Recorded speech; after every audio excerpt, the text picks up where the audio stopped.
Que la gloria de Hachén estén con cada uno de ustedes, queridísimos hermanos en el Mesías Yeshua.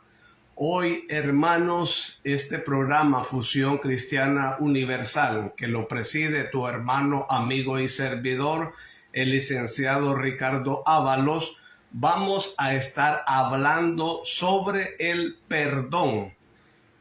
Este mensaje fue dado por el Mesías hace más de 2000 años con toda su dimensión espiritual, con toda la originalidad que se dio en ese momento.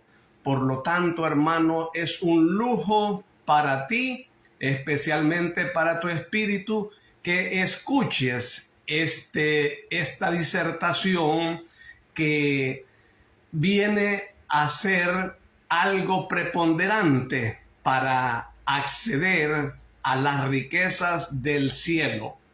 Bien, hermano, sin más dilación, solo te pido que para que le sientas el sabor espiritual en toda su plenitud, tienes que meditar esta palabra cerrando tus ojos y así te vas a dar cuenta de la diversidad de este mensaje en todo su esplendor.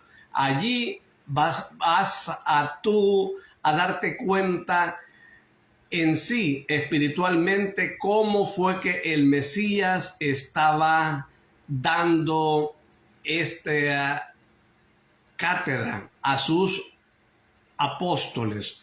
Por lo tanto, hermanos, en este momento iniciamos a la velocidad del pensamiento. Yeshua ha dado alcance a los 10 apóstoles y los principales discípulos en la falda del monte de los olivos, cerca de la fuente de Siloé. Cuando ellos ven venir a paso expedito a el Mesías entre Pedro y Juan, van a su encuentro y se juntan al pie de la fuente. Subimos al camino de Betania. Dejó la ciudad por un tiempo.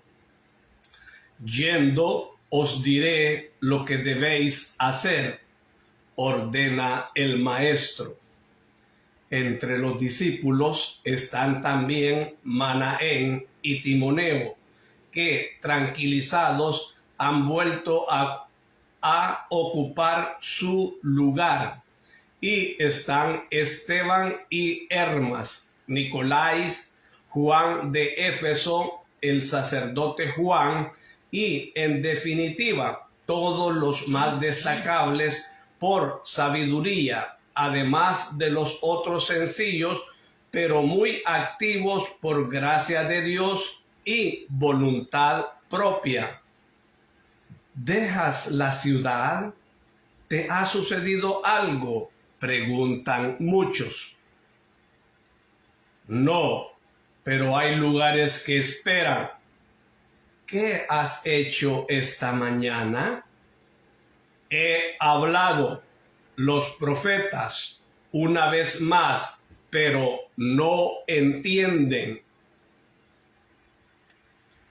¿Ningún milagro, maestro?, pregunta Mateo. Ninguno. Un perdón y una defensa. ¿Quién era? ¿Quién ofendía? Los que se creen libres de pecado acusaban a una pecadora. La he salvado. Pero si era pecadora, tenían razón ellos. Su carne era ciertamente pecadora. Su alma, mucho podría decir sobre las almas, y no llamaría pecadora sola aquellas cuya culpa es visible. Son pecadoras también y aquellas que empujan a otros también a pecar, y con un pecado más astuto cumplen al mismo tiempo la función de la serpiente y del pecador. Esto está en Génesis capítulo 3. Pero, ¿qué había hecho la mujer? Adulterio. ¿Adulterio? ¿Y tú la has salvado? No debías haberlo hecho, exclama Judas Iscariote. Yeshua le mira fijamente, luego pregunta, ¿por qué no debía? Pues porque te podía perjudicar. No sabes cómo te odian y cómo buscan qué acusarte. Es cierto, salvar a una adúltera es ir contra la ley. Yo no he dicho que la salvaba. Les he dicho que solo quien estuviera libre de pecado lanzase la primera piedra contra ella. Y ninguno lo ha hecho, porque ninguno estaba libre de pecado. Así que he confirmado la ley, que culmina con la lapidación a los adúlteros, pero también he salvado a la mujer, porque no se encontraba ya un lapidador. Pero tú querías que la lapidara yo. Habría sido justicia, porque yo la habría podido lapidar, pero no habría sido misericordia. Estaba arrepentida, te había suplicado y tú no estaba siquiera arrepentida. Estaba solo humillada y con miedo. Pero entonces, ¿por qué? Yo ya no comprendo. Antes lograba todavía comprender tus perdones a María de Magdala, a Juan de Endor, en definitiva, a muchos Dilo a Mateo, no me lo tomo a mal. Es más, te quedo agradecido si me ayudas a recordar mi deuda de gratitud a mi maestro, dice Mateo, calmo y digno, refiriéndose a lo de Judas. Sí, pues también a Mateo, no me lo tomo a mal. Es más, te quedo agradecido. Si me ayudas a recordar, vuelve a decirlo nuevamente Mateo. Sí, pues también a Mateo, pero eran personas arrepentidas de su pecado, de su vida licenciosa, pero esta... Ya yo no te comprendo y no soy el único que no te comprende. Lo sé, no me entiendes, siempre me has comprendido poco y no solo tú, pero eso no cambia mi modo de actuar. El perdón se da a quien lo pide. Si Dios debiera dar el perdón solo a quien lo pide, si debiera castigar inmediatamente a quien a la culpa no hace seguir el arrepentimiento. Tú no te has sentido nunca perdonado antes de haberte arrepentido. Puedes decir con certeza que te has arrepentido y que por eso has sido perdonado. Maestro, escuchadme todos, puesto que muchos de entre vosotros consideran que he errado y que Judas tiene razón.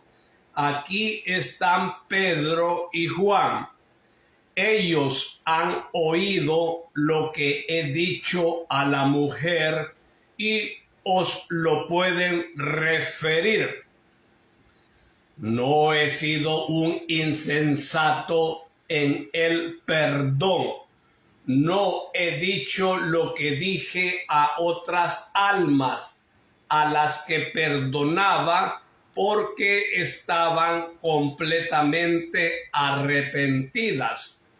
Pero he dado modo y tiempo a esa alma de llegar al arrepentimiento y a la santidad, si quieren alcanzar estas cosas. Recordadlo para cuando seáis maestros de las almas. Dos cosas es esencial tener para poder ser verdaderos maestros y dignos de ser maestros. Primera cosa, una vida austera respecto a nosotros mismos, de forma que podamos juzgar sin las hipocresías de condenar en los otros lo que a nosotros nos perdonamos.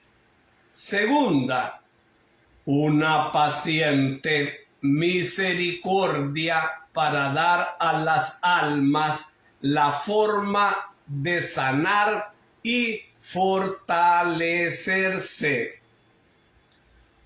No todas las almas se curan instantáneamente de sus heridas. Algunos lo hacen por fases sucesivas y a veces lentas y con el riesgo de recaídas. Alejarlas, condenarlas, atemorizarlas no es arte de médico espiritual. Si las alejáis de vosotros, volverán resurtiendo a arrojarse a los brazos de los falsos amigos y maestros.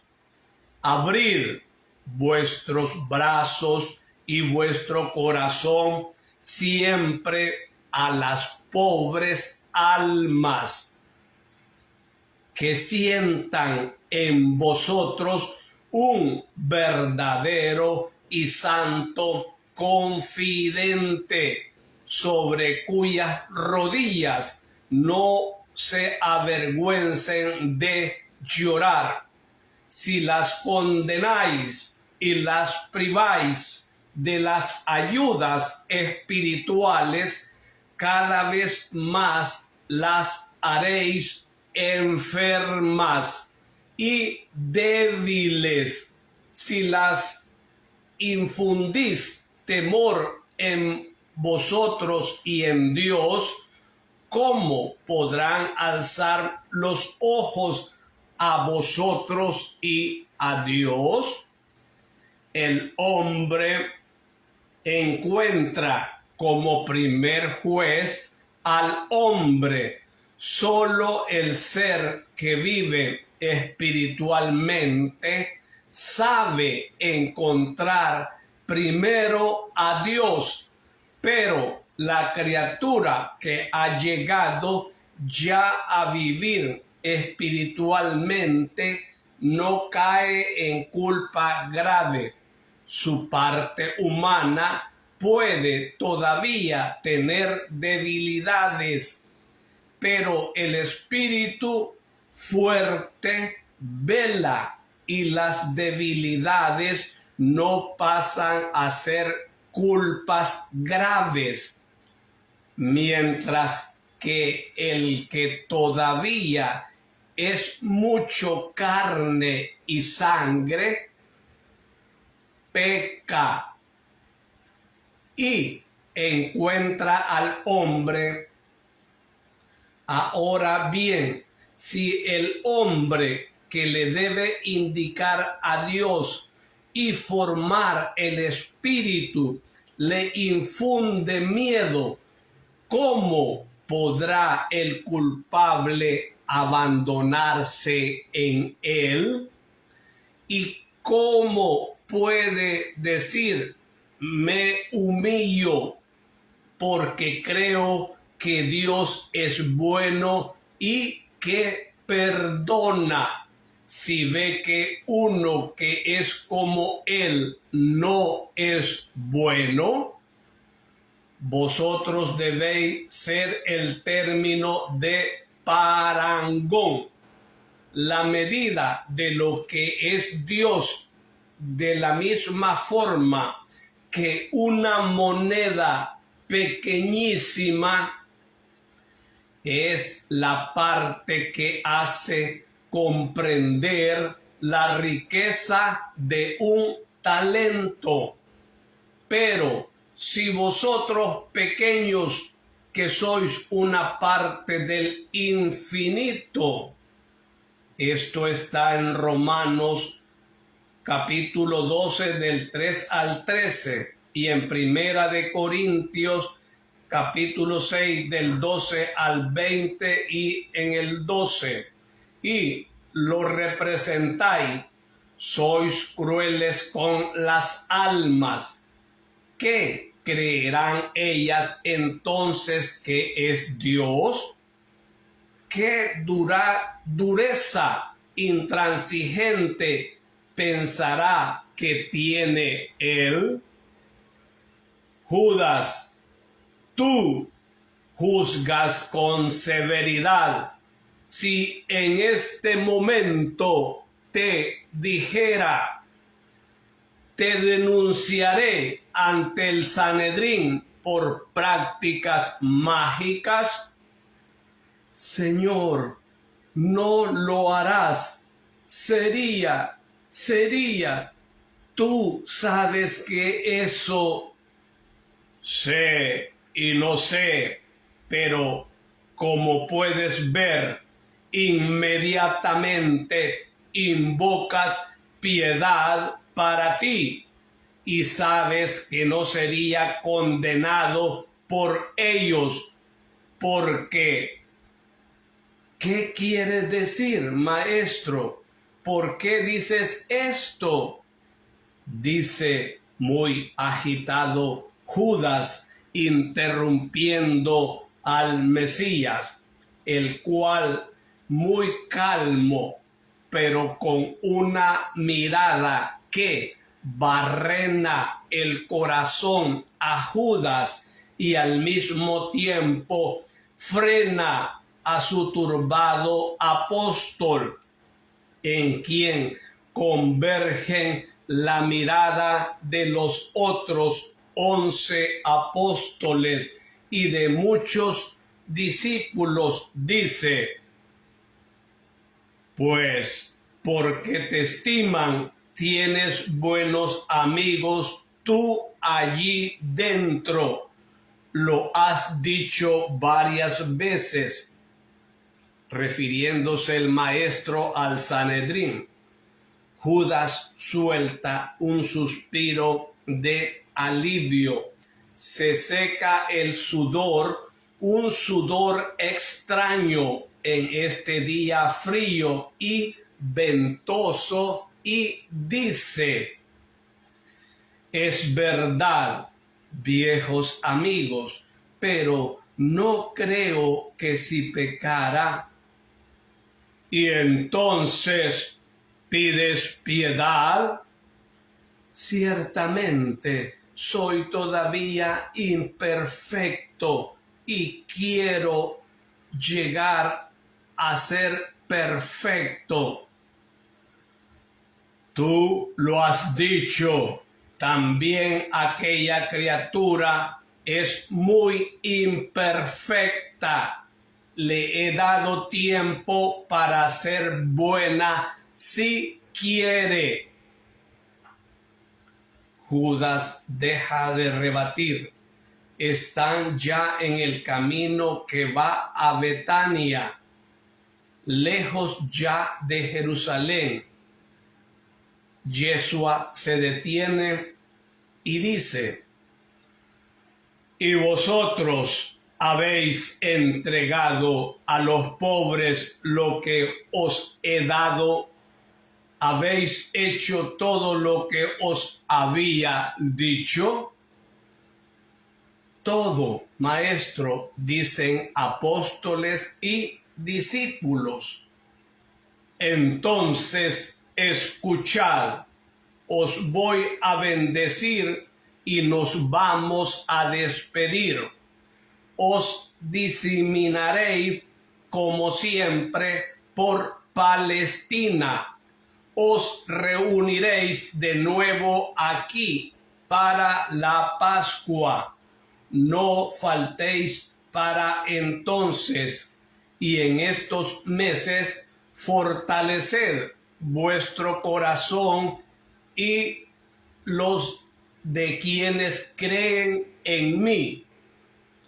Sed cada vez más justos, desinteresados, pacientes.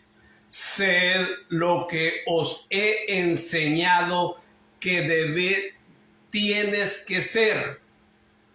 Recorred las ciudades, los pueblos, las casas situadas en lugares recónditos.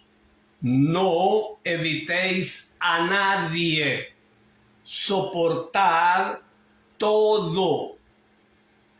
No servís a vuestro yo de la misma forma que yo no sirvo al yo de Jesús de Nazaret, sino que sirvo al Padre mío. Vosotros también servid al Padre vuestro. Por tanto, no vuestros intereses, sino los suyos deben ser sagrados para vosotros, aunque procurasen dolor o lesión a vuestros intereses humanos. Tened espíritu de abnegación y de obediencia. Recordad, podrá suceder que yo os llame u os ordene permanecer donde estéis. No juzguéis mi orden, sea cual fuere, obedeced, creyendo firmemente que es buena y es dada para vuestro bien. Y no tengáis envidia si alguno los llamo y a otros no. Ya veis, algunos se han separado de mí y he sufrido por ello. Eran personas que todavía querían guiarse según su mente. La soberbia es la palanca que derriba a los espíritus y el imán que me los arrebata. No maldigáis a quien me ha dejado. Orad para que vuelva. Mis pastores estarán de 2 en 2 en los aledaños de Jerusalén. Isaac por ahora viene conmigo junto con Marcián. Amaos mucho entre vosotros, ayudaos los unos a los otros, amigos míos, que todo lo demás os lo diga vuestro espíritu, recordándoos lo que os he enseñado, y que os lo digan vuestros ángeles.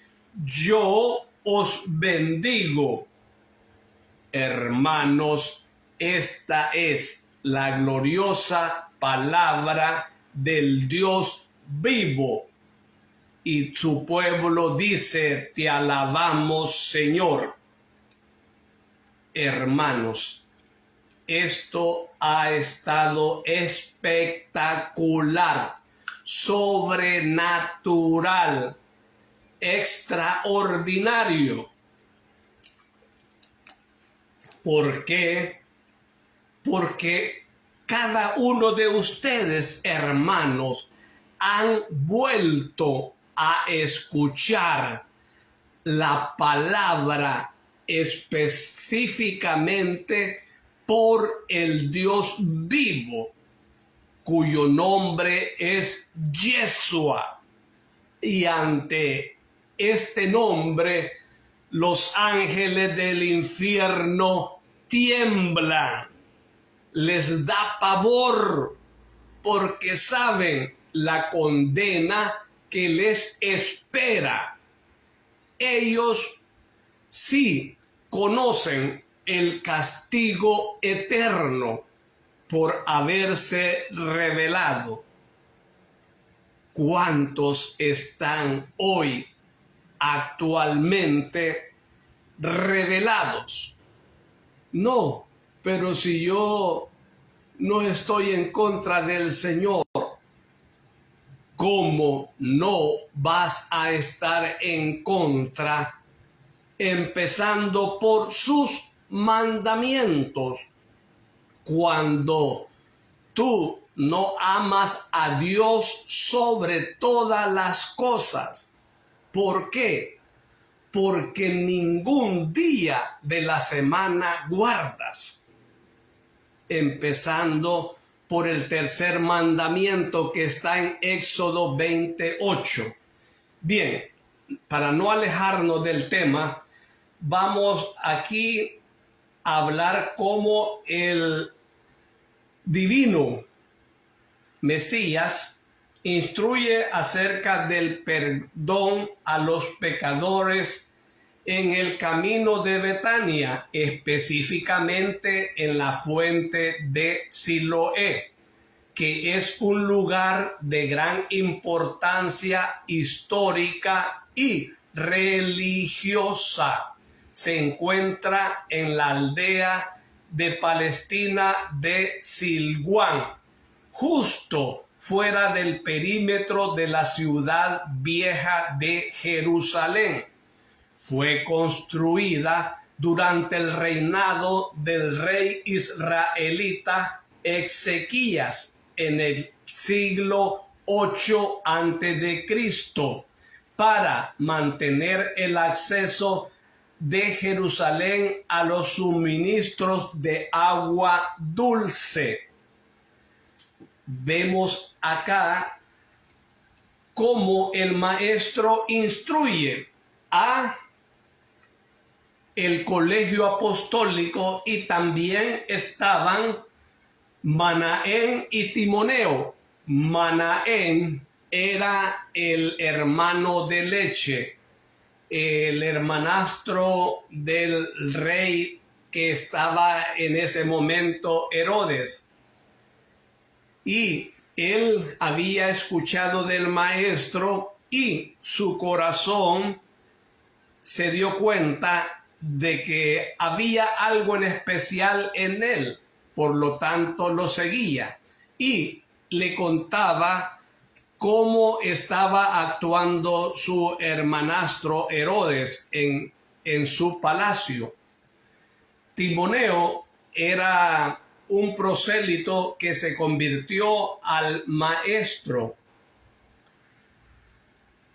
También dice que estaban Esteban y Hermas, quienes eran estudiantes de el gran maestro de Jerusalén, el primero de todo el Sanedrín, juntamente con Nicolai Juan de Éfeso, el sacerdote Juan, el cual este sacerdote le dio lepra a él, sus hijos y su esposa y su siervo, y este acervo eclesiástico de los sacerdotes lo repudiaron a él, pero el Señor tuvo misericordia y lo sanó. Entonces este fue después un ministro del maestro, del Mesías. Y estaban otros más destacados por su sabiduría en estos acá discípulos. Y aquí vemos algo que le preguntan.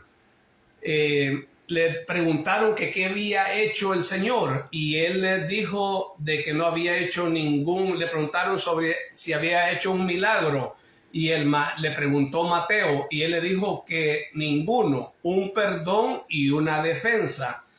Se está refiriendo a aquella mujer adúltera. Esta mujer la querían lapidar, empezando por los sacerdotes, escribas, fariseos, rabinos de Jerusalén. Y estaba el maestro acá y lo querían poner a prueba, diciendo de que habían encontrado en flagrancia, en adulterio a esta mujer y que la ley les otorgaba a lapidarla. Entonces lo que querían era que tal vez el maestro se uniera a esta lapidación, porque según ellos tenían de parte las escrituras y esto lo respaldaba a ellos, pero no sabían que el Mesías sabía toda la verdad, empezando que muchos de estos que estaban incluidos allí como fariseos, saduceos, escribas, y muchos del pueblo habían tenido relaciones con esta mujer. Entonces, y muchos se sentían como asco por esta mujer, pues. Por lo tanto, el maestro viene y escribiendo en el suelo. ¿Qué escribía en el suelo el maestro? Escribía él, lujuriosos, libidinosos, embusteros, adúlteros, fornicario. Esto es lo que estaba escribiendo el maestro y que no está explicado en las escrituras. En la Biblia no aparece lo que estoy diciendo yo. Entonces, esto ha sido dado por revelación divina a una vidente. Y es esto lo que les estoy transmitiendo a ustedes, tal y cual fue dicho. Por lo tanto, acá lo que querían era que el maestro entrara a participar en la lapidación, en cierta manera. Pero ¿cuál fue la respuesta del Mesías? el que esté libre de pecado, que tire la primera piedra. Y como nadie estaba libre de pecado por lo anterior explicado, nadie se atrevió a aventar ninguna piedra y empezaron por los más ancianos a botar las piedras. ¿Por qué por los más ancianos? Porque eran los que más pecado habían tenido en el recorrido de su vida. Por eso fue que ahí iniciaron. Y todos, tiraron la piedra al suelo. Y entonces vemos una cosa acá, que Judas le dice al maestro, pero ¿qué has hecho tú? Le dice, de esto, dice, le dice, adulterio, dice, ¿y tú la has salvado? Le pregunta Judas, no debía de haberla hecho, dice este apóstol del maestro. El maestro replica, ¿por qué no debía? Yo no he dicho que la salvaba. O sea, aquí vamos a ver algo en esta frase del maestro.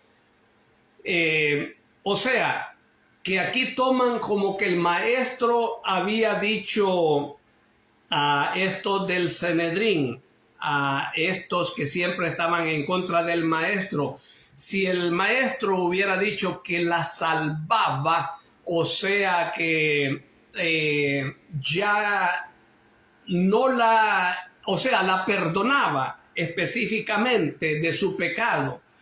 Entonces, aquí el Sanedrín hubiera tomado represalia. ¿Quién eres tú para perdonar pecados, verdad? Como esto ya se vio en otra parte de los evangelios. Entonces, en el cual le dijo que el maestro tenía potestad para sanar. Y si no, le dijo, ¿qué es más fácil decir? ¿Que tus pecados son perdonados o que agarra tu camilla y vete? Entonces, para refrescarle la memoria a cada uno de ustedes. Pero aquí lo que le está diciendo a Judas con respecto, yo no he dicho que la salvaba, les he dicho que solo quien estuviera libre de pecado lanzase la primera piedra contra ella, y ninguno lo ha hecho, porque ninguno estaba libre de pecado. Así que he confirmado la ley, que culmina con la lapidación a los adúlteros, pero también he salvado a la mujer. O sea, la salvó de morir, no de perdonarla. Que quede bien claro aquí esta situación, porque no se encontraba ya un lapidador para que la hubieran matado. Entonces la salvó de morir. Y entonces, y le pregunta, pero tú, le dice, ¿querías que la lapidara yo? Le pregunta a Judas. Habría sido justicia porque yo la habría podido lapidar, dice el Señor, pero no habría sido misericordia. Entonces el Señor actualmente es la divina misericordia, tiene perdón, pero nuestro corazón está blindado, nuestro corazón está sellado y queremos seguir en nuestro parrangón, queremos seguir en nuestros delitos y pecados. Queremos seguir adulterando, fornicando, emborrachándonos, drogándonos, robando, matando, deseando el prójimo de nuestra prójima, los bienes ajenos, la lujuria y todos los pecados, los 10 pecados capitales, entre ellos la ira, la gula, todo lo negativo. Nosotros estamos en la línea en el bando de Satanás, y ese es nuestro Dios. Cualquiera se hace un paso para atrás. Uy, ¿por qué dices eso? No, yo no. Simple y sencillamente porque no estás en el bando de Dios. En el bando de Dios estamos caminando en contra del mundo. Le estamos dando la espalda al pecado. No es que seamos santos.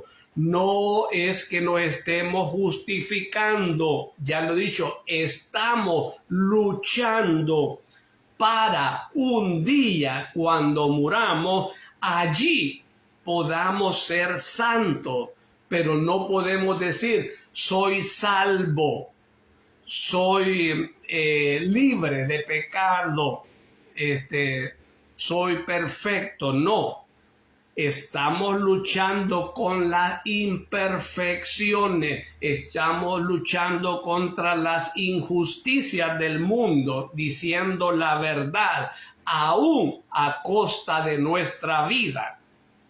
Hermanos, porque ahora es muy delicado hablar de muchos temas, porque cuando hablamos de la identidad personal, que hay dos tipos de género, nos metemos en problemas legales.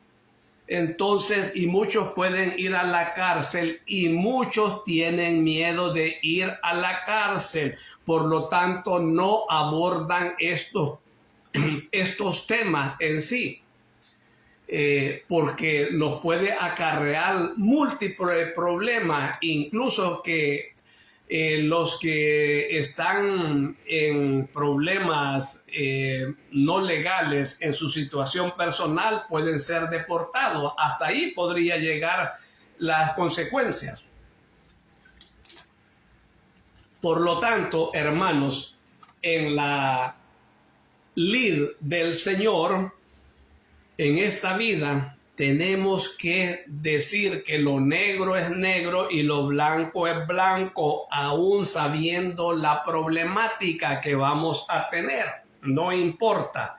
Nosotros tenemos que hablar de Dios con solvencia, con soltura, y llamar al pecado como pecado. Dice acá, el maestro está hablando aquí, como ya dije, al colegio apostólico, a sus discípulos en este momento, y les está diciendo a ellos, dice, pero dice aquí, no he dicho que te dije con respecto a esta mujer que él la perdonaba a la mujer. ¿Por qué, hermanos? Porque esta mujer, dice, no, ni siquiera estaba arrepentida, estaba solo humillada y con miedo. Por eso él no la había salvado de su pecado de desobediencia, de adulterio. Si él, la mujer, se hubiera dicho al maestro, estoy arrepentida, pero no. Aquí dice el maestro que estaba humillada y con miedo. Y según esta mujer, murió siempre en el adulterio, según las escrituras. Esta mujer no se salvó aún dándole el Señor oportunidad, pero vemos cómo estaba ella enquistada en su Dios Satanás. O sea, se libró de esta lapidación, de esta muerte apedrada, pero ella siguió con su vida licenciosa, o sea, oculta, de seguir siempre ella en el adulterio. Entonces, muchos hay así todavía, hermanos, de que en la iglesia están yendo, pero llevan doble identidad, doble personalidad. Acordémonos, hermanos, que si estamos yendo a la iglesia es para cambiar. Aquí se la voy a poner bien fácil. ¿Por qué todos nosotros, si andamos en carro o a pie y hay una señal de tránsito, como dice la señal de tránsito o una luz del semáforo que está en rojo, si nosotros la pasamos, va a venir un carro de improviso y nos va a atropellar? Si vamos caminando por la calle y si vamos manejando y los pasamos la luz en rojo, otro carro nos va a accidentar a nosotros y allí vamos a morir. Pero nosotros en el momento, en el instante, nos paramos, obedecemos. ¿Por qué obedecemos a una señal? ¿Por qué a un semáforo? ¿Por qué a un policía que está en la calle y nos dice, aún estando la señal en rojo, él nos dice, puede pasar? Él en ese momento toma autoridad sobre la señal de tránsito y el semáforo. Entonces nos está dando la pauta para pasar, sea el transeúnte, el viandante o el automovilista, el chofer. Entonces ahí obedecemos instantáneamente porque tenemos amor a la vida, porque tememos que nos den una multa de tránsito si nosotros hacemos lo contrario delante de un policía, o nos van a mandar vía correo como una notificación que nosotros nos pasamos un semáforo en rojo. Entonces, hermano, aquí la dicotomía, aquí la dualidad, aquí la incertidumbre del humano. ¿Por qué obedecemos a los humanos revestidos de autoridad a una señal de tránsito o a una luz y no a la palabra sagrada, bendita de Dios? La muerte nos va a sorprender, y si nos sorprende en delito y pecados, hay dos caminos: el infierno y la gloria, el paraíso, la nueva Jerusalén. ¿Cómo vamos a estar? ¿Cuántos millones vamos a encontrar, sea el camino que tomemos o que estamos tomando actualmente? Hermano, reflexionemos hoy que está terminando este año y que el nuevo año sea en donde recibamos la bendición que está rezagada. Esa bendición que tiene el Padre Hachén.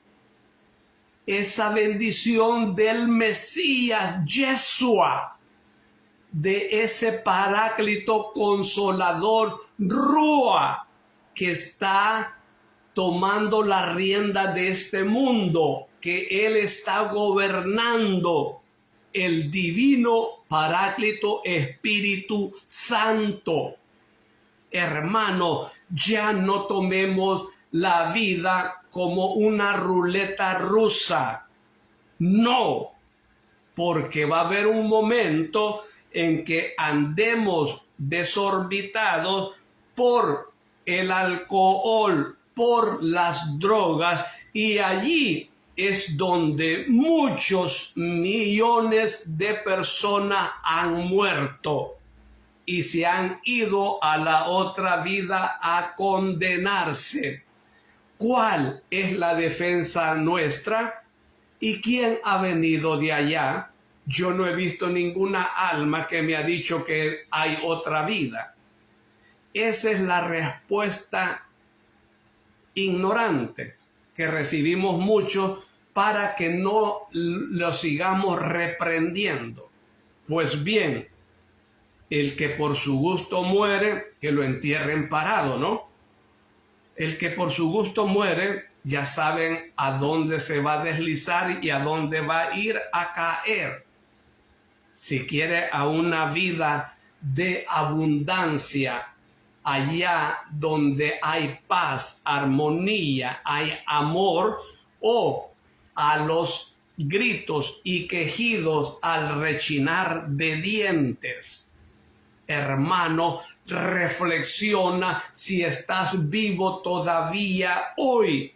Si no, mira cuántos miles hay en las unidades de cuidados intensivos, cuántos amigos, hermanos, parientes, familiares han fallecido por sobredosis, porque se les ha dado derrame tras derrame cerebral y han quedado en estado vegetativo.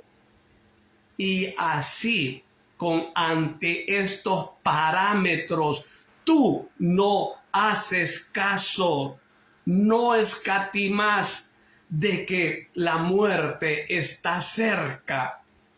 Y dice la palabra que viene la muerte como un ladrón. Y nosotros, si no estamos preparados, dejamos a nuestros familiares baldados, los dejamos exhaustos, en pena, en desgracia. Aquella gente queda llorando a mares por la pérdida de un ser querido, el cual no se amaba a sí mismo, amaba los placeres, amaba los intereses personales de este mundo, que es como humo que rápido se disipa. No es fácil ser cristiano, porque el auténtico cristiano es el que cumple la palabra, los 10 mandamientos, no 9, no 8, no 7. ¿Cuántos hijos hay que a este final de año están rebelados contra sus padres? ¿Qué están haciendo? Acortando sus días sobre la vida de este mundo, porque su ego, su yo, su vanidad, acá les impide ser humildes y pedir perdón. Pero es que tú no conoces a mis padres, tú no sabes lo que han hecho, cuánto me pegaron, cuánto me dijeron, me maltrataron, me dijeron palabras graves. Que no te importe absolutamente nada de eso, porque de eso ellos van a entregar cuentas personales. Lo que te importa a ti es que tienes que honrarlo, porque ese mandamiento está escrito en piedra. ¿Lo entiendes o no? Tú no eres juez, tú no eres fiscal. Eres hijo, eres hija.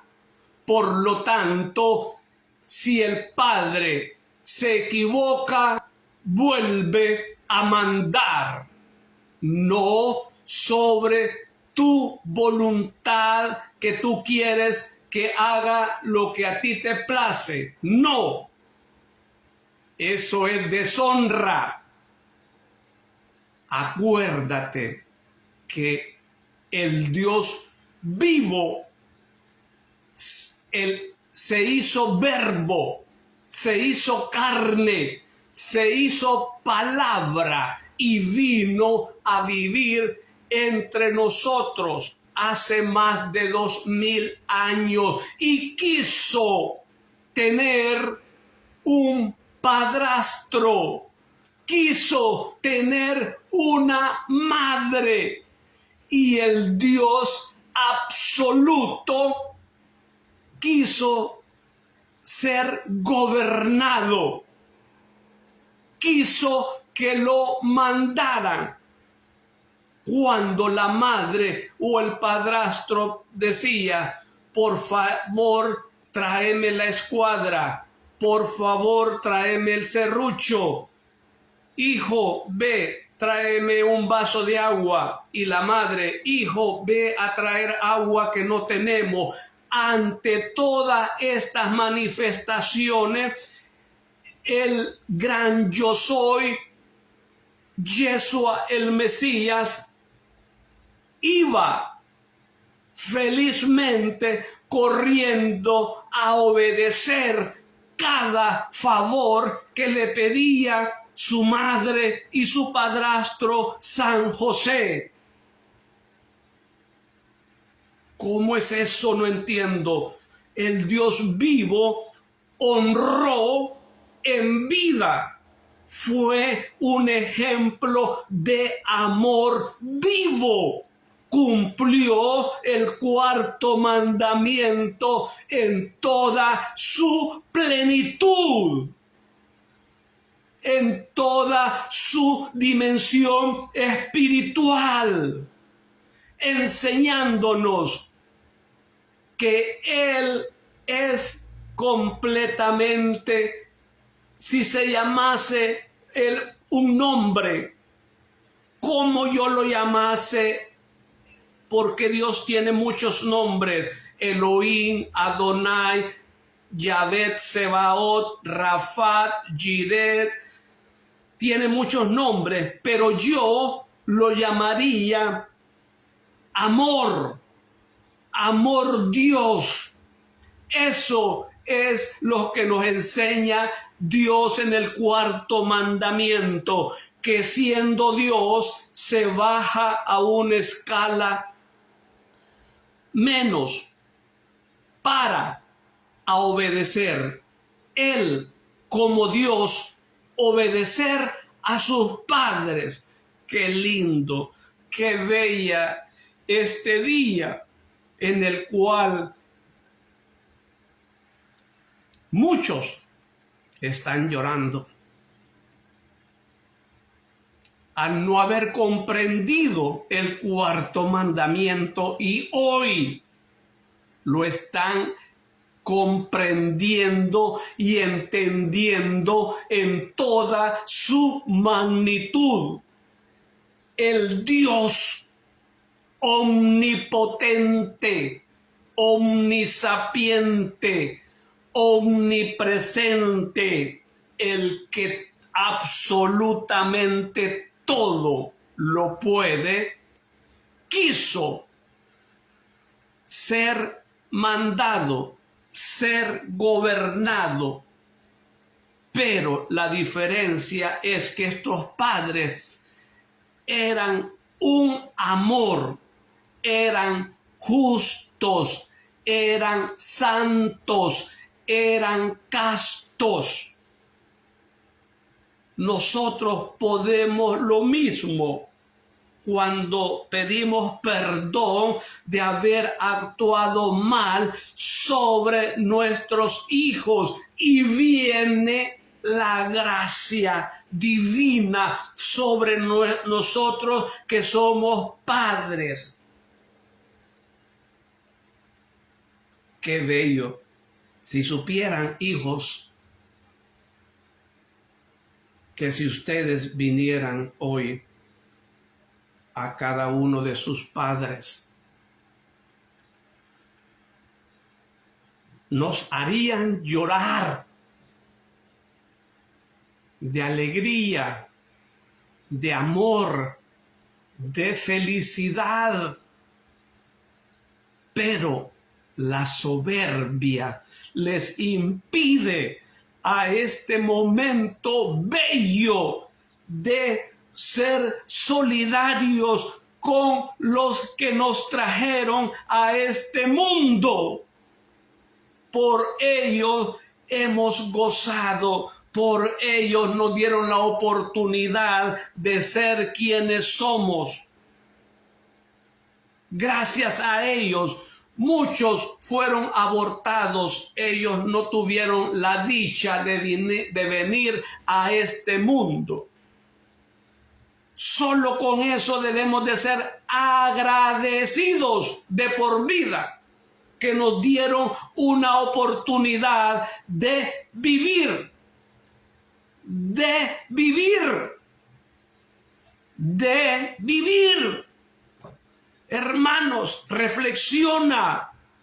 Dios te ama y quiso ser hijo y sentir el abrazo de una madre, de un padre.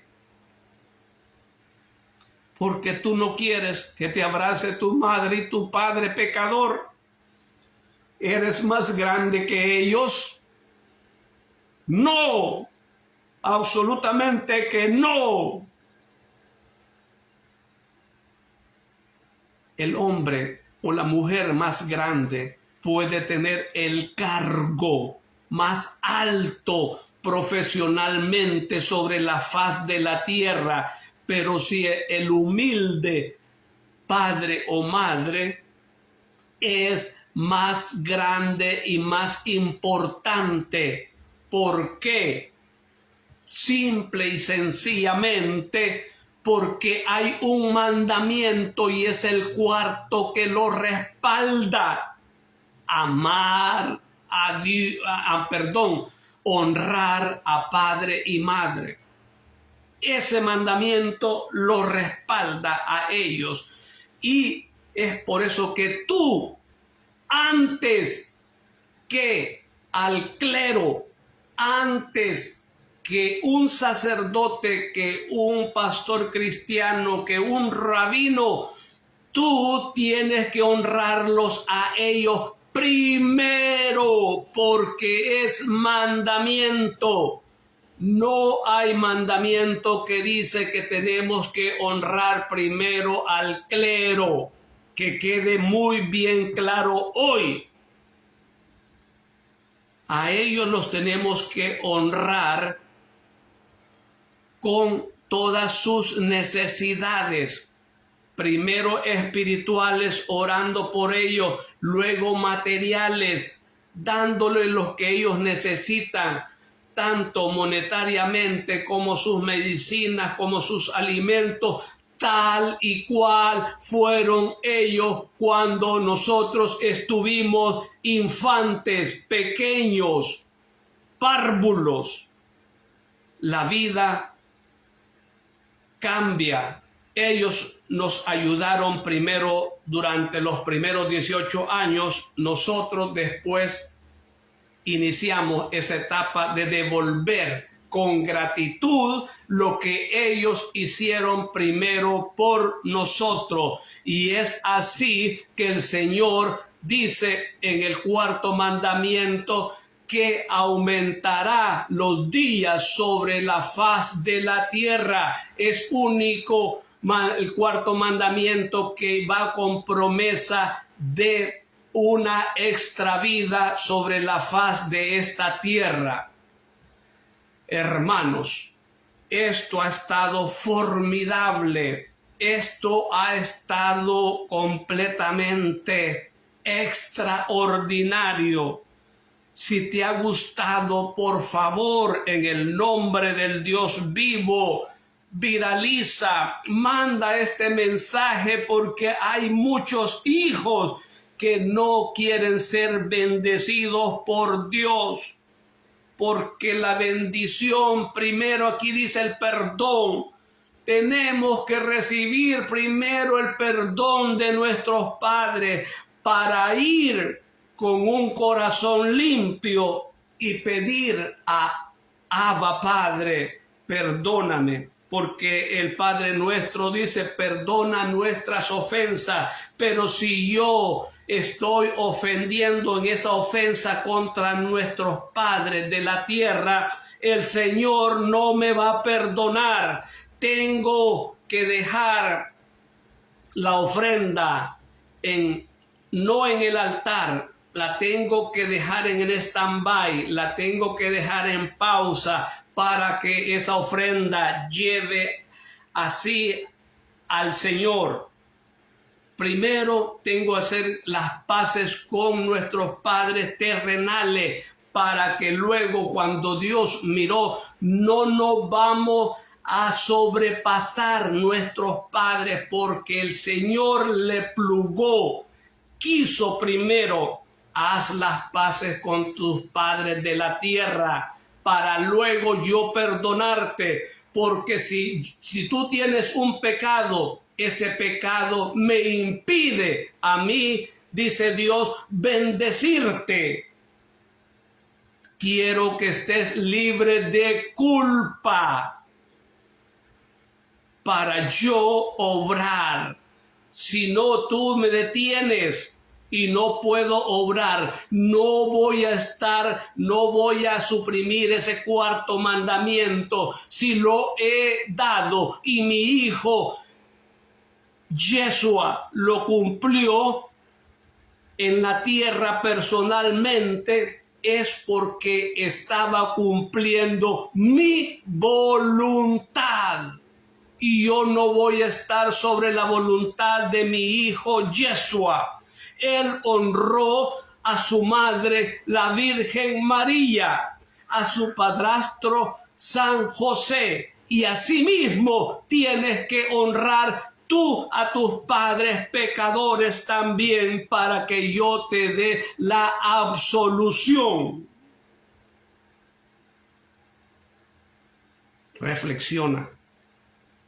Hijo, hija, Dios te está llamando en este fin de año para que la bendición, la prosperidad, toda cadena de maldición, todo brujo que ha conferido contra ti, hoy se rompan esos lazos, hoy se rompa esa enfermedad y brote la salud en tu cuerpo, ante todo en tu alma. Doblégate, humíllate y no estés con la soberbia que fue el primer pecado de Satán.